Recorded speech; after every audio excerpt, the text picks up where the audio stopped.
আরে বাচ্চারা, আরে স্যার এটা আবার কি? তাড়াতাড়ি করে এই মাস্ক পরে নাও। কিন্তু কেন স্যার? আরে শহরে একজন বাবা ঘুরে বেড়াচ্ছ, যাকে এই মাস্করা দেখে তারইও মাথা ফাটিয়ে দেয়। হ্যাঁ বাচ্চারা, আজকে যখন আমি আসছিলাম তখন ও আমাকে ওই মাস্করা দেখে ফেলেছে আর আমারও মাথা ফাটিয়ে দিয়েছে। স্যার। হ্যাঁ বাচ্চারা, এই নাও, তাড়াতাড়ি করে তোমরাও এই মাস্ক পরে নাও। ঠিক আছে স্যার। আরে আরে বন্ধুরা, হ্যাঁ বাচ্চারা পালাও, এই বাবাকে তো আমি ধরেই ছাড়বো। তারপরে কি হলো সেটা দেখার আগে তুমি যদি মহান আল্লাহর এই সুন্দর ছবিটাকে ভালোবাসো তাহলে ভিডিওতে একটা লাইক করে চ্যানেলটা সাবস্ক্রাইব করে দিবে, আর অবশ্যই কমেন্টে মহান আল্লাহর সুন্দর নামটি লিখে যাবে। আর যদি না করো তাহলে বুঝে যাবো তুমি আল্লাহকে একটুও ভালোবাসো না।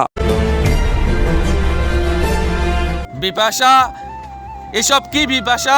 যখন আমি এই বাবার পিছন করেছিলাম তখন আমি ধরা খেয়ে যাই। আরে এই বাবা তো এখানেই ছিল, কোথায় চলে গেল? তুমি বাঁচলে কিভাবে?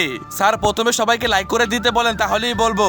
ঠিক আছে, সবাইকে বলতেছি। বন্ধুরা, আপনারা যদি জানতে চান বিপাশা কিভাবে বাঁচলো তাহলে অবশ্যই ভিডিওতে লাইক করে দিবেন।